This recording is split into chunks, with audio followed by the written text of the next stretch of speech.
오늘 새벽에 그 미국 주식시장 다시 6% 정도 급등했습니다. V자 반등으로 이제 계속 올라가고 있는데 매경신문 기사에 아주 특이한 게 나왔죠. 루비니아 이자 폭락, 버냉키 V자 반등, 경제정만도 호언동. 그러니까 버냉키 의장 예전에 그 돈을 살포 무작위로 살포도 버냉키 의장은 V자 반등 할 거다. 추세가 계속 이제 올라갈 거야. 걱정하지 마. 이거 이제 루비니 어림도 없어. 밑으로 더 곤두박질 칠 거야. 이런 얘기를 하고 있는 거죠. 어느 게 맞을지 궁금해서 한번 개인적으로 검토해 보려고 동영상 올렸습니다.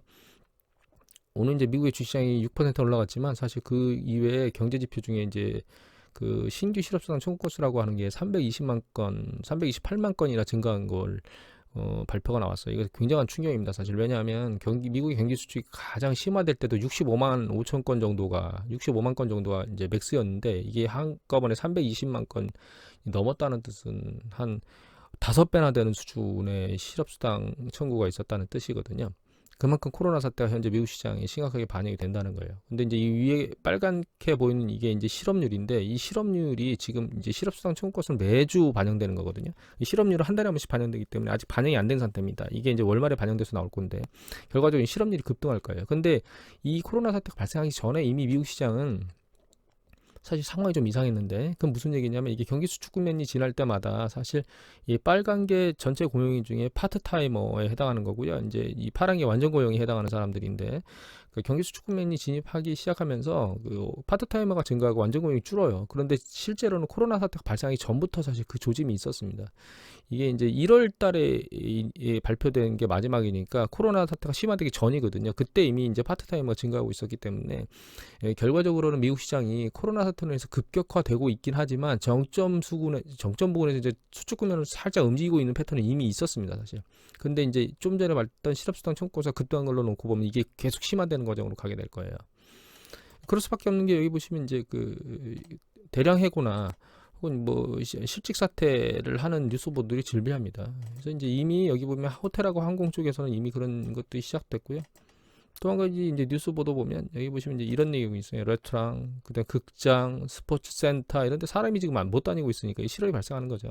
그거 이외에도 사실 로펌, 그다음에 마케팅 컴퍼니, 그다음에 보험 관련 그 셀 수 없이 많은 어떤 그런 기업들이 이런 실업 사태에 동참할 거라는 겁니다.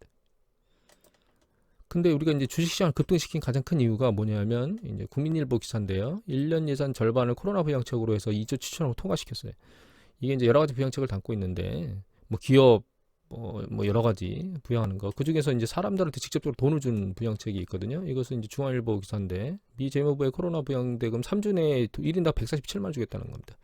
세부적으로 보면 연간 7만 5천 달러 이하의 1인당 1200 부부는 이제 합하니까 2,400, 그다음에 자녀 한 명당 이제 500달러니까 이게 합하면 이제 그 3천 그 400달러 정도 되거든요. 이거 한 달 이거 대충 계산해 보면 한 달 월급이 한 50% 정도 주는 것 같아요. 그보다 이제 많을 수도 있죠. 급여가 낮으면 그 정도 수준인데 이렇게 생각해 보십시오. 여러분들한테 지금 한 달 급여 한 절반 정도 줬어요. 코로나 사태가 지금 이제 한 달 뒤에 끝날, 2달 뒤에 끝날지도 모르는 상황에서 급여도 지금 제대로 잘 못 받고 있는 분들이 많잖아요. 이게 얼마나 생활에 도움이 되겠습니까? 굉장히 일시적이고 심리적인 거예요, 사실. 실질적인 상황을 분석해 보면 이게 어렵다는 거예요. 그러면 트럼프가 이런 행위를 다음 달에도 하고, 그 다음 달에도 하고, 그 다음 달에도 한다고요? 이거 가능할까요?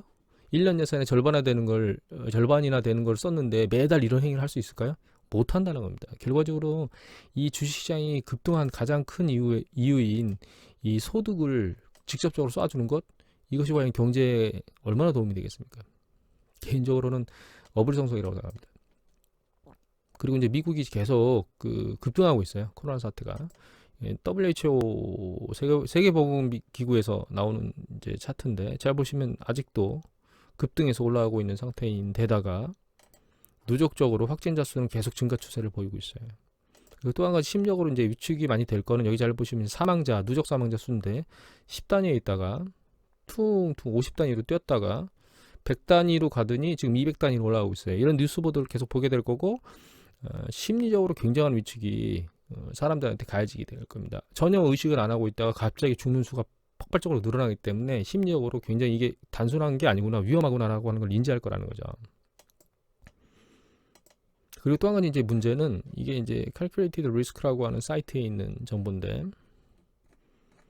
이미 보여드렸던 정보 중에 이 정보가 있습니다. 예, 잘 보시면 이제 3월 25일자로 7만 건, 7만 4천 건 했죠. 근데 거기서 이제 확진자 수가 15%대인데 이미 말씀드렸지만 하루에 10만 건을 하면서 그다음에 5%대 미만, 확진자 수가 5%대 미만, 양성자 수가 5%대 미만에 가야만 한국처럼 잡힐 수 있을 것이다라고 얘기했는데 아직 10만 건 못 간 것도 있지만 이건 이제 금방 10만 건까지 도달하게 될 겁니다. 문제는 이 양성자율이 너무 높다는 겁니다. 그러니까 그 추적 검사에서 컨트롤할 수 있는 수준이 밑으로 내려와줘야 되는데 그렇지 못하기 때문에 상당히 좋지 않은 상황으로 가고 있다라고 보인다는 거죠. 미국의 코로나 사태가. 근데 한 가지 더 중요한 건 미국 주식시장의 위험도가 너무 많이 올랐다는 데 있습니다. 너무 많이 올랐다는데 이렇게 오른 이유는 아주 단순합니다. 여기 보시면 이 마켓 밸류는 오버밸류 돼 있죠. 그래서 뭐 여러 가지 종류로 평가하는 오브가 이 IT 버블 붕괴 때 수준에 이른 것도 있고 또 약간 낮은 것도 있고 하지만 결과적으로는 모두 다 굉장히 고평가되어 있는 상황을 유지하고 있어요. 이거는 이제 워렌 버핏이 쓴다고 하는 그 가치 평가 기준인데 여기 보시면 이제 그 IT 버블 붕괴 직전까지도 올라가 있는 상태죠. 모두 다 이제 어드바이저 퍼스펙티브라고 하는 사이트에서 나오는 정보들입니다. 한 가지 더 보여드리면 어드바이저 퍼스펙티브 안에 이 정보 이미 보여드렸지만 마진댓 정보가 나오고 있는데 이런 마진댓이 굉장히 급격히 올라 있어요. 잘 보시면 이것이 이자, 그러니까 실질 가치를 반영한 거, 인플레이션을 반영했기 때문에 여기 보시면 IT 버블 때 증가했던 것만큼 많이 빠져줬죠. 글로벌 금리 때 조금 더 올라갔지만 빠져줬어요. 이것도 이제 약간 그 갭이 있죠. 좀 더 올라가줬죠. 이게 이제 그 실질 가치를 반영한 거기 때문에 얘도 역시 마찬가지로 이 궤도가 너무 많이 올랐다는 걸 인지할 수 있을 거예요. 얘가 빠지는데 상대적으로 이 수준까지는 안 내려오더라도 최소한 한 이 중반대 정도까지는 내려와 줘야만 그 신용 버블이 많이 빠졌다고 인지를 하게 될 겁니다. 결과적으로 이렇게 큰 버블 팽창을 만들어 놓은 게 누구냐면 이 버냉키 회장입니다. 버냉키 회장은 장기적으로 주식시장이 이렇게 급등하는 패턴에서 여기서부터 이제 쭉 올라가는 패턴에서 실업률이 계속 떨어졌음에도 불구하고 저금리 기준으로 계속 유지했어요. 그리고 나서 이제 제닛 옐런 의장이 들어오면서 2015년도 12월 달에 한번 그 기준금리를 올렸는데 이렇게 크게 충격을 이렇게 출렁이는 걸 보고 사실 이제 2016년도에 두 번 올리겠다는 얘기를 공약했던 것들을 지키지 않고 있다가 16년도 하반기 12월 달 다시 한번 올리면서 주식시장 계속 밀어올리는 패턴을 만들었어요. 결과적으로 이 버블을 만든 사람의 근원이 누구냐? 이 버냉키 회장입니다. 다음이 제닛 옐런 의장이 들어와서 그걸 행위를 했고 제롬 파월이 그걸 이제 현재 물려받은 거죠. 자, 한 가지 더 알아야 될 게요. 사실 이제 미국이 사실 이 주택 시장이 굉장히 안 좋아졌었어요. 2019년도부터 들어서 이제 주택 시장이 좋아졌는데 문제는 이 주택 시장이 올스톱 됐다는 거예요. 이 뉴스핌 기사인데 여기 밑에 보시면 뭐라고 되어 있냐면 이렇게 빠르게 성수기구 되고 여기 미국 4명 중 1명이 자택 대피령이 내려져서 집을 보러 다니는 사람이 현재 줄었다. 여기 보시면 이제 이코노미스트 사람들은 기본적으로 나가서 집을 보지 않는다면서 사람들은 나가서 알지도 못하는 사람들과 섞여 만나기를 원치 않으면 이보다 더 중요한 건 집을 팔려는 사람들이 집에 들어와 모든 것을 만지는 것을 싫어한다는 거죠. 결과적으로 여기 보시면 역사적으로 낮은 수준의 이자율에도 불구하고 경제 전망이 불확실해지자 잠재 구매자들은 상황을 지켜보겠다는 분위기다. 코로나19가 대규모 실업으로 이어지면서 대출 이자율이 아무리 낮더라도 차환 능력을 상실할 우려가 커진 점 역시 잠재 구매자들을 망설이게 만든다. 미국 주택시장이 결과적으로는 상승 국면이 있던 게 코로나 때문에 꺾였다는 뜻입니다. 그러니까 미국의 경제가 여러 가지 여건에서 호황이었던 게 정점을 치고 내려오고 있었는데 그 마지막 끝자락에 이 주택 관련 부동산 시장이 끝자락을 이제 들어올리고 있었는데 그것마저도 두들겨 맞았다는 뜻입니다. 마지막으로 한번 생각을 해보죠. 경기는 왜 매번 반복적으로 수축을 할까요? 항상 보시면 실업률이 가장 낮았다는 뜻은 추세 상황에서 가장 낮았다는 뜻은 결과적으로 그 경기 사이클 확장 국면에서 가장 좋은 시기에 있었어요. 그런데 왜 그 가장 좋은 시기에 있었던 것들이 다시 경기 수축으로 넘어가게 됐을까요? 이걸 그리고 왜 매번 반복할까요? 또 한 가지는 이 매번 반복할 때마다 연준은 계속 경기 수축을 방어하기 위해서 노력을 했습니다. 하지만 왜 그건 안 됐을까요? 아주 단순합니다. 경기는 누적적인 거기 때문에 한번 방향성을 타게 되면 그 방향성이 일정 수준 정도까지 갈 때까지 그 추세를 지속합니다. 그걸 알고 있어야 됩니다. 예를 들면 지금 같은 상황에서 이런 생각을 해볼까요? 여러분들이 주변에 보시면 이제 일자리나 이런 것들을 잃는 사람, 소득이 준 사람들이 발생해요. 근데 이 사람들이 경기가 다시 확장 국면으로 돌아가려면 코로나 발생이 일어나기 전에 그냥 정상적인 상태로 돌아간 상황에서 옛날에 썼던 것보다 더 많은 돈을 써야지만 경기가 계속 확장을 합니다. 근데 이미 1차적으로 지금 상황에서 조금 시간이 지난다 하더라도 경제적으로 타격을 받은 사람들이 존재해요. 그 사람들이 그만큼 쓸 여력이 사라진 상태입니다. 경제에서. 그러려면 다른 사람들이 그 사람들의 사라진 여력만큼 더해서 더 많이 지출을 해야 되는데 과연 그게 가능할까요? 그렇지 않아요. 코로나가 갑자기 없어졌다고 안 쓰던 걸 옛날에 쓰던 패턴보다 훨씬 더 누가해서 배가해서 지금까지 못 쓴 것까지 더해서 더 많이 하겠느냐? 못한다는 겁니다. 또 한 가지는 기업의 문제가 있는데 기업이 지금 생산이나 이런 것들이 일시적으로 멈췄잖아요. 그러면 재고나 이런 것들이 쌓여 있고 그것이 이제 일시적으로 풀려 나가는 상태. 그 다음에 눈으로 추세적으로 그렇게 움직이고 있다는 게 보여야만 기업체에선 추가 생산, 추가 고용을 하게 되는데 그러기 전까지는 기업은 추가 생산, 추가 고용을 할 수가 없습니다. 결과적으로 일시적으로 계속 지켜봐야 된다는 거죠. 그러면 고용이 증가할 수 없다는 뜻입니다. 그 다음에 비상경영 체제를 하고 있기 때문에 급여도 과거보다 인상 속도나 인상을 할 수가 없어요. 왜냐하면 현금이 말라있는 상태고 이런 상태이기 때문에 일단은 기업을 추스려야 되기 때문에 결과적으로는 기업 자체도 투자가 과거의 정상 상태로 돌아가서 급등하거나 팽창하던 상황을 갈 수가 없다는 뜻입니다. 이런 것들이 누적적으로 반복되면서 결과적으로 소비 위축과 투자 위축이 만들어지고 그게 결과적으로 경기 수축을 계속 그 방향으로 가도록 만드는 겁니다. 어느 정도까지.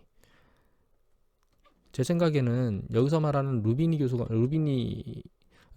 말하는 쪽이 훨씬 더 맞다고 보고 있고 버냉키의 V자 반등은 의미가 없다고 생각하고 있습니다. 만약에 이게 가능했다면 과거에 경기 수축이 반복되는 것은 있을 수 없었어야 됩니다. 여기서 이 버냉키 전 의장이 생각하고 있는 바가 확연히 드러납니다. 돈만 풀면 경제는 돌 것이다. 바로 직전에서.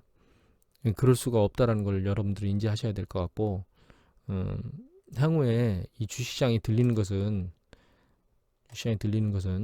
이게 계속 추세를 위로 올릴 것이라는 게 아니라는 걸 알고 계셔야 돼요. 이게 올라가다가 다시 밑으로 내려가게 될 겁니다. 어떻게 내려가게 되냐면 경제 지표들이 악화되면서 상황의 소비, 투자, 실업이 계속 양산되는 것이 눈으로 보이기 시작하면 그때서야 반등한 이후에 추세를 다시 꺾고 내려가게 될 겁니다. 여러분들 과거의 추세를 잘 한번 볼까요?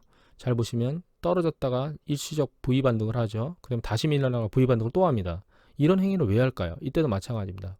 내려갔다가 V 반등을 하죠. 다시 내려갔다가 조금 머리 들었다가 훅 내려가잖아요. 이런 행위들이 왜 일어날까요? 경기 수축 국면에서. 누적적으로 경기 수축 국면에서 점진적으로 발생하는 행위들이 누적적으로 강화되면서 그게 심리적으로 투자자들을 누적적으로 눌러서 반등하는 정도가 일정 수준 일어나고 나면 다시 매도 물량이 쏟아져 나오기 때문입니다. 이게 어디까지 가느냐? 이미 보여드렸던 차트 중에 어드바이저 퍼스펙티브에서 보여주는 이 신용융자 잔고가 완전히 빠지는 시점까지 이 행위를 반복하게 됩니다.